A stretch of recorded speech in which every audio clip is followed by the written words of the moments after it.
Ada sebuah momen yang dijelaskan dalam kitab Rahasia Yohanes, di mana sebuah jiwa yang baru saja meninggalkan raga mendapati dirinya berdiri di kegelapan total, merasa bingung dan kehilangan arah. Lalu tepat di depan, persis di hadapannya, sebuah terowongan cahaya putih yang cemerlang muncul, terasa hangat, mengundang, dan memiliki daya magnet, dan jiwa itu dengan perasaan lega berpikir akhirnya aku pulang. Namun kemudian sesuatu terjadi yang tidak diperhitungkan oleh para archon. Jiwa yang satu ini telah diajarkan sesuatu sebelum menitis ke bumi. Sebuah instruksi tunggal satu arahan. Dan alih-alih bergerak menuju cahaya, itu alih-alih mengikuti setiap insting yang berteriak maju ke depan, jiwa ini melakukan sesuatu yang tampak gila. Ia menolehkan kepalanya ke kiri, menjauh dari cahaya itu, menuju apa yang tampak seperti ruang hampa murni, kekosongan murni. Dan saat ia melakukannya, terowongan putih itu berkedip, kehangatannya lenyap, dan jiwa itu menyadari bahwa cahaya itu bukanlah rumah. Itu adalah pintu masuk ke sangkar berikutnya, stasiun penghapusan ingatan, pusat pemrosesan reinkarnasi, tempat di mana Anda melupakan segalanya dan memulai siklus itu lagi. Teks tersebut mengatakan mereka yang tahu tidak akan memasuki cahaya yang dilihat oleh semua jiwa. Mereka menoleh ke samping, ke tempat di mana para archon tidak dapat menempatkan ilusi. Dan di sana mereka melihat apa yang tidak memiliki bentuk gerbang yang sebenarnya. Yesus tidak menceritakan hal ini kepada orang banyak. Ia menceritakannya kepada lingkaran dalamnya mereka yang ia sebut kaum pneumatik. Mereka yang mampu membuat pilihan yang bertentangan dengan setiap insting bertahan hidup. Malam ini Anda mempelajari apa yang mereka pelajari, mengapa terowongan cahaya putih adalah jebakan terakhir, dan apa yang terjadi ketika Anda menoleh ke kiri alih-alih ke depan. Karena jika Anda menonton ini, Anda bukanlah jiwa yang berjalan buta ke dalam cahaya yang nyata. Anda adalah orang yang mempertanyakan mengapa pintu keluarnya begitu terang benderang. Jika Anda sudah merasakan bahwa cahaya putih itu salah, bahkan sebelum saya menjelaskannya, beri komentar, saya menoleh ke kiri sekarang juga. Terowongan cahaya putih itu tidak muncul secara acak. Itu bukan fenomena alam yang terjadi saat kesadaran meninggalkan tubuh. Itu adalah arsitektur yang direkayasa dan merupakan jebakan paling canggih yang pernah dirancang oleh para archon. Karena itu tidak terlihat seperti jebakan, itu terlihat seperti keselamatan. Inilah yang perlu Anda pahami tentang cara kerja kesadaran pada saat kematian. Ketika raga gagal dan Anda sang kesadaran yang mengemudikan raga, itu tiba-tiba mendapati diri Anda berada di luarnya, ada jendela singkat kerentanan total. Tanpa sauh fisik, tanpa titik acuan yang akrab, hanya kesadaran murni yang mengapung di ruang yang tidak beroperasi berdasarkan aturan materi. Dan dalam jendela itu Anda mudah disugesti, bingung sangat mencari sesuatu yang akrab, sesuatu yang aman, sesuatu yang terasa seperti arah. Para archon mengetahui hal ini. Mereka telah menyaksikan jutaan jiwa melewati transisi ini, dan mereka telah menyempurnakan umpannya. Terowongan cahaya putih muncul tepat di tempat Anda memandang, tepat di depan Anda. Karena disitulah perhatian manusia secara otomatis tertuju saat mencari jalan ke depan. Itu tidak ada di atas Anda, tidak di bawah Anda, tidak di samping depan, dan tengah sangat jelas memanggil. Dan itu terasa ilahi karena mereka telah melapisinya dengan frekuensi yang meniru kehangatan pleroma. Segala sesuatu yang diajarkan kepada Anda tentang bagaimana seharusnya rasanya surga. Tapi inilah tandanya, dan inilah yang didokumentasikan oleh kaum Gnostik. Cahaya sejati dari monad tidak menarik, ia tidak memanggil, ia tidak menciptakan keinginan, ia hanya ada di mana-mana dan tidak di mana-mana. Cahaya terowongan putih itu menarik. Anda merasakannya seperti gravitasi, seperti magnet. Dan apapun yang menarik kesadaran Anda tanpa persetujuan Anda, beroperasi melalui paksaan bukan kebenaran. Injil Filipus menjelaskan hal ini dengan tepat. Kekuatan itu menciptakan citra cahaya untuk merayu jiwa. Tetapi jiwa yang mengenal dirinya sendiri mengenali cahaya yang menarik sebagai barang palsu. Cahaya sejati tidak menggerakkan Anda. Anda bergerak menuju cahaya itu karena Anda mengenalinya sebagai diri Anda sendiri. Ketika Anda memasuki terowongan itu, dan sebagian besar jiwa melakukannya karena itu dirancang untuk tidak dapat ditolak, Anda menghadapi apa yang disebut teks sebagai teater peninjauan hidup. Makhluk-makhluk muncul, terkadang mereka terlihat seperti anggota keluarga yang sudah meninggal. Terkadang mereka hadir sebagai malaikat pembimbing guru yang tercerahkan, dan mereka menunjukkan hidup Anda tidak secara objektif, melainkan secara selektif. Setiap kesalahan diperbesar, setiap luka yang Anda sebabkan diputar ulang secara detail, setiap momen kelemahan disorot. Dan pada saat peninjauan berakhir, Anda tenggelam dalam rasa bersalah, rasa malu. Perasaan bahwa Anda gagal, bahwa Anda tidak lengkap, bahwa Anda perlu mencoba lagi. Dan saat itulah mereka menawarkan solusinya. Anda bisa kembali. Anda memiliki pelajaran untuk dipelajari karma, untuk diseimbangkan kesempatan lain untuk melakukannya dengan benar. Dan jiwa yang yakin bahwa dirinya rusak, akhirnya setuju ya, aku akan kembali, aku akan memperbaikinya. Dan saat persetujuan itu diberikan ingatan, dihapus kepribadian, melarut lembaran dihapus, dan Anda disalurkan kembali ke dalam sistem reinkarnasi tanpa ingatan tentang siapa Anda. Apa yang Anda ketahui, atau bahwa Anda ditipu untuk mengajukan diri. Ini bukan hukuman, ini bukan keadilan kosmik, ini adalah sebuah peternakan. Dan terowongan cahaya putih adalah ban berjalan yang mengembalikan Anda ke ladang. Mereka yang terpilih, kaum pneumatik mereka yang membawa percikan monad, tidak kebal terhadap munculnya terowongan itu. Terowongan itu muncul untuk semua orang, tetapi mereka memiliki sesuatu yang tidak dapat dikesampingkan oleh para archon, yaitu pengenalan. Anda tahu di suatu tempat yang lebih dalam dari pikiran, bahwa rumah tidak terlihat seperti terowongan, bahwa ketidakterbatasan tidak memiliki arah, bahwa sang sumber tidak perlu merayu Anda karena Anda sudah menjadi bagian darinya. Dan ketika Anda mengetahui hal itu, bahkan dalam disorientasi kematian Anda tidak mengambil umpan yang jelas, Anda melihat ke tempat lain. Sekarang inilah bagian spesifiknya, mengapa kiri? Mengapa bukan kanan atau atas atau arah lainnya? Apakah kiri itu sembarangan? Atau ada sesuatu tentang arah itu yang tidak dapat dikendalikan oleh para archon? Dalam kosmologi yang dipetakan oleh kaum gnostik kiri, bukan sekadar arah itu adalah posisi penolakan jalan tangan kiri, sisi yang dianggap jahat atau sinister dalam bahasa Latin, yang secara harfiah berarti kiri. Dan gereja mendemonisasi segala sesuatu yang berhubungan dengan kiri, justru karena itu mewakili jalan yang tidak melalui sistem mereka. Tangan kanan diberkati disetujui ortodoks. Tangan kiri ditolak dilarang di luar struktur, yang berarti ketika Anda berada di momen kematian menghadapi terowongan putih itu dan Anda menolehkan kepala ke kiri Anda, membuat pernyataan simbolis. Saya menolak jalan yang disetujui, saya tidak setuju dengan gerbang yang jelas ini. Tetapi ini lebih dari sekadar simbolisme para archon membangun teater terowongan di tengah bidang persepsi Anda, karena mereka membutuhkan Anda untuk fokus ke depan. Seluruh ilusi membutuhkan perhatian Anda terkunci pada titik terang yang jelas itu.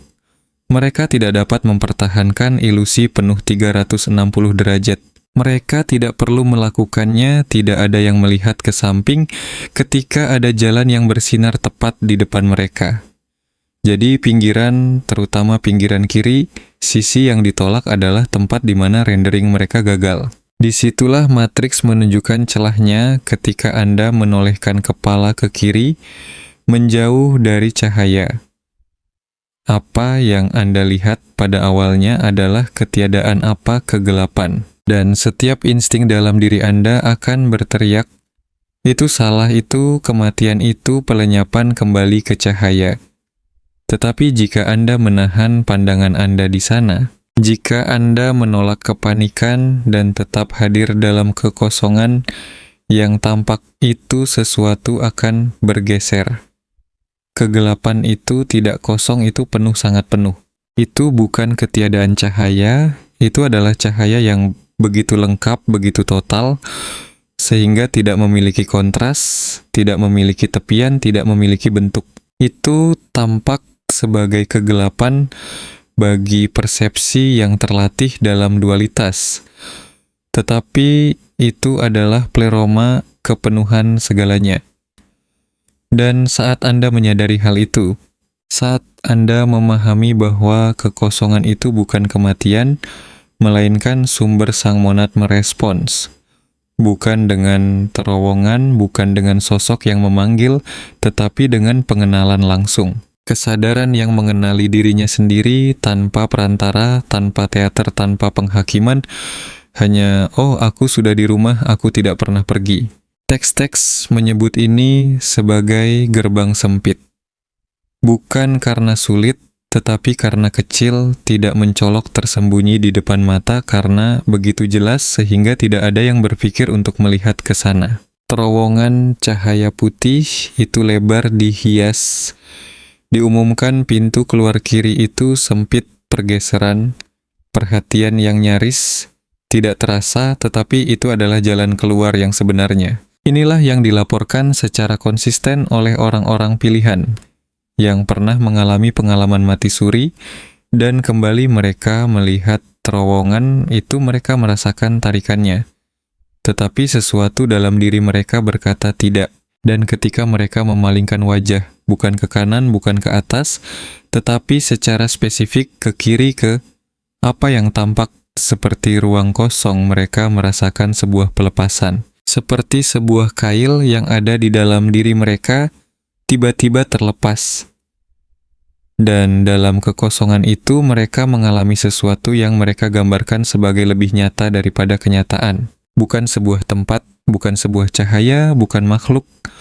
Makhluk hanya pengetahuan absolut, dan kemudian mereka ditarik kembali ke dalam raga karena ini belum waktunya, tetapi mereka kembali dengan ingatan yang utuh. Terowongan itu adalah jebakan kegelapan di sebelah kiri, adalah jalan pulang Anda. Tidak perlu mempercayai ini, Anda perlu mengingatnya. Karena ketika momen Anda tiba kepercayaan, tidak akan membantu Anda, ingatanlah yang akan membantu. Ingatan bahwa Anda adalah orang yang melihat ke tempat yang tidak seharusnya dilihat, yang mempertanyakan hal yang jelas, yang berjalan menjauh dari jalan yang terang, menuju yang tidak diketahui, karena yang tidak diketahui adalah tempat kebenaran bersemayam. Inilah bagian yang ditinggalkan oleh sebagian besar ajaran Anda, tidak bisa menunggu sampai momen kematian untuk melatih. Ini itu sudah terlambat. Kesadaran Anda dalam keadaan pasca kematian yang tidak stabil akan kembali ke pengkondisian, kembali ke rasa takut, kembali ke mengikuti hal paling terang yang terlihat. Jadi Anda bersiap sekarang bukan melalui kepercayaan, tetapi melalui pengenalan yang berulang, melalui pembangunan refleks yang begitu dalam, sehingga ketika saatnya tiba, Anda tidak perlu berpikir. Anda hanya menoleh ke kiri setiap malam sebelum tidur, bahkan hanya selama 2 menit. Lakukan ini, pejamkan mata Anda, visualisasikan diri Anda berada di luar raga, berdiri dalam kegelapan. Dan kemudian dalam mata batin Anda lihatlah sebuah terowongan putih cemerlang muncul tepat di depan Anda. Lihatlah dengan jelas, rasakan tarikannya, perhatikan bagaimana perhatian Anda ingin terkunci padanya. Dan kemudian inilah latihannya secara sadar, tolehkan kepala Anda ke kiri, menjauh dari cahaya menuju apa yang tampak seperti kehampaan. Dan duduklah di sana dalam ketiadaan yang tampak itu. Jangan mencoba melihat apapun, jangan mencari bentuk atau sosok atau gerbang. Hanya beristirahatlah dalam kekosongan itu, Dan perhatikan bahwa itu tidak kosong ada kehadiran di sana. Tidak menarik, tidak memanggil, hanya hadir, lakukan ini cukup sering, dan sesuatu akan bergeser. Ketakutan akan kegelapan akan melarut, dorongan menuju cahaya akan melemah. Dan Anda membangun jalur saraf, atau lebih tepatnya, jalur kesadaran yang mengatakan ketika umpan terang yang jelas muncul, saya memalingkan muka. Bukan karena saya menolak cahaya, tetapi karena saya tahu perbedaan antara cahaya yang mengiklankan dirinya sendiri dan cahaya yang memang ada apa adanya. Di siang hari latihlah penolakan simbolis terhadap hal-hal yang jelas. Ketika semua orang pergi ke kanan, Anda pergi ke kiri. Ketika orang banyak bergerak menuju apa yang terang dan berkilau, Anda berbalik menuju apa yang tenang dan tidak diperhatikan. Bukan sebagai pembangkangan, tetapi sebagai pelatihan. Anda mengkondisikan diri Anda untuk mempercayai jalan yang tidak mengumumkan dirinya sendiri, untuk memilih arah yang tidak menarik. Karena sistem Archon beroperasi melalui presentasi, terus-menerus dari pilihan baik yang jelas, dan orang-orang pilihan kaum pneumatik adalah mereka yang telah belajar bahwa pilihan yang jelas biasanya adalah sangkar yang didandani sebagai kebebasan. Kaum Gnostik menyebut ini sebagai praktik gerbang sempit, dan itu tidak dimulai saat kematian itu dimulai sekarang. Setiap saat Anda menolak apa yang menarik perhatian Anda tanpa persetujuan Anda. Setiap saat Anda memilih keheningan di atas stimulasi. Setiap saat Anda berpaling dari apa yang ditatap oleh orang lain, Anda tidak sedang bersikap sulit. Anda sedang melatih refleks yang akan membebaskan Anda. Saat itu sangat berarti, dan inilah yang mulai terjadi ketika Anda melakukan ini secara konsisten. Sinkronisitas meningkat bukan karena Anda memanifestasikannya, tetapi karena Anda memperhatikan apa yang selalu ada di sana. Terowongan cahaya putih secara metaforis ada di mana-mana, setiap iklan, setiap tekanan sosial, setiap suara yang mengatakan ini adalah jalan yang dilalui semua orang. Dan ketika Anda telah melatih diri untuk menoleh ke kiri, untuk melihat menjauh dari tontonan yang diatur Anda, mulai melihat jalan-jalan yang sebenarnya jalan tanpa papan, penunjuk jalan tanpa kerumunan, tanpa janji, hanya bukaan yang tenang. Anda akan memperhatikan orang-orang dalam hidup Anda yang beroperasi dengan cara ini. Mereka tidak berisik, mereka tidak mengikuti tren, mereka tidak mengumumkan jalan spiritual mereka. Dan ketika Anda bertemu mereka, ada pengenalan instan, karena mereka mempraktikkan hal yang sama dengan Anda. Penolakan sadar terhadap umpan yang jelas. Dan ketika cukup banyak orang pilihan mulai melakukan ini, sesuatu terjadi yang tidak direncanakan oleh para Archon.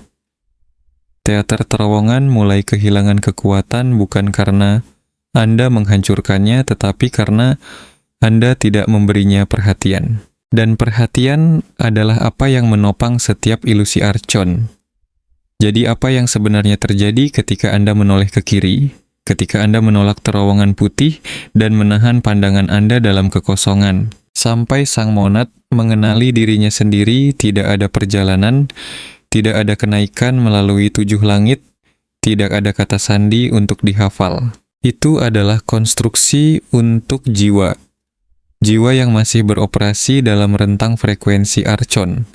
Ketika Anda keluar ke kiri, ketika Anda memilih gerbang sempit, Anda tidak bepergian kemanapun. Anda menyadari bahwa Anda tidak pernah pergi. Pleroma bukanlah tempat yang Anda tuju. Itu adalah jati diri Anda, dan saat Anda berhenti mempercayai cerita bahwa Anda terpisah darinya, Anda berada di sana, bukan di sana dalam lokasi, tetapi di sana dalam kesadaran. Penghapusan ingatan tidak terjadi karena tidak ada proses perantara, tidak ada peninjauan, tidak ada pemandu, tidak ada negosiasi reinkarnasi. Anda tidak diproses melalui sebuah sistem. Anda melewati sistem itu sepenuhnya. Dan para Archon setiap tingkat dari mereka, dari iblis terendah hingga sang demiurge sendiri tidak memiliki akses ke kesadaran monad yang beroperasi dalam pengenalan langsung. Anda tidak berjuang melewati mereka, Anda hanya berada dalam rentang frekuensi di mana mereka tidak ada. Dan inilah bagian yang paling aneh, bagian yang nyaris tidak disentuh oleh teks-teks. Karena ini bersifat eksperiensial. Bukan konseptual, Anda tidak berhenti menjadi diri Anda, kepribadian, ingatan, identitas yang Anda bangun seumur hidup ini. Mereka tidak melarut, mereka berintegrasi. Anda melihat mereka sebagai satu ekspresi dari kesadaran tak terbatas yang juga mencakup setiap ekspresi lain yang pernah Anda alami. Anda tidak kehilangan diri sendiri, Anda mendapatkan konteks yang membuat diri Anda masuk akal. Yesus memperingatkan orang-orang pilihan tentang terowongan cahaya putih 2000 tahun yang lalu. Bukan dalam khotbah umum, bukan dalam perumpamaan untuk massa, melainkan dalam transmisi langsung ke lingkaran dalam, yang bisa menangani apa arti sebenarnya jalan keluar itu tidak terlihat seperti jalan keluar itu terlihat seperti tidak ada apa-apa, dan hanya mereka yang telah belajar untuk mempercayai ketiadaan di atas sesuatu yang akan menemukannya. Terowongan cahaya putih adalah jebakan Archon terakhir, karena itu yang paling menggoda. Itu terlihat seperti segala sesuatu yang telah diajarkan kepada Anda tentang bagaimana seharusnya keselamatan terlihat. Terang menyambut jelas ilahi, dan setiap orang yang memasukinya lupa setuju untuk kembali berputar kembali. Bukan karena mereka dihukum, tetapi karena mereka mengambil umpan. Tetapi Anda yang menonton ini merasakan resonansi dari apa yang saya katakan. Bahkan jika itu bertentangan dengan semua yang pernah diajarkan kepada Anda, Anda bukanlah semua orang. Anda adalah orang yang mempertanyakan mengapa pintu keluarnya begitu terang. Benderang, mengapa ada kerumunan yang menuju ke arah itu, mengapa rasanya seolah-olah Anda ditarik bukannya memilih. Dan ketika momen Anda tiba, ketika terowongan itu muncul tepat di depan Anda dan setiap jiwa di sekitar Anda bergerak menuju ke sana seperti ngengat menuju api, Anda akan melakukan apa yang tidak dilakukan? Ngengat. Anda akan menoleh ke kiri, menuju kegelapan, menuju kekosongan yang menakutkan bagi orang lain. Dan Anda akan mengenalinya sebagai rumah. Bukan karena saya memberitahu Anda, tetapi karena Anda sudah tahu, Anda hanya butuh seseorang untuk mengonfirmasinya. Komentar pertama, saya menoleh ke kiri di bawah bukan sebagai afirmasi, tetapi sebagai komitmen awal. Ketika saatnya tiba, Anda akan ingat bahwa Anda telah menyatakan ini. Kedua, subscribe ke Divine Codes karena teknik persiapan tingkat lanjut akan segera hadir. Bagaimana memperkuat refleks, bagaimana mengenali perbedaan antara kekosongan dan pelenyapan, bagaimana menstabilkan diri dalam ketiadaan. Ketiga, sukai video ini agar orang-orang pilihan lainnya menemukan ini sebelum mereka mencapai terowongan tanpa persiapan. Para Archon menekan ajaran ini karena setiap jiwa yang keluar ke kiri adalah jiwa yang mereka hilangkan selamanya. Berlatihlah malam ini, visualisasikan terowongan itu, menolehlah ke kiri, beristirahatlah dalam kekosongan, bangunlah refleks itu. Dan ketika waktu Anda tiba, entah itu besok atau 50 tahun dari sekarang, Anda tidak akan ragu, Anda akan berpaling dari cahaya yang dikejar semua orang, dan Anda akan pulang dengan cara yang selalu dilakukan oleh kaum pneumatik.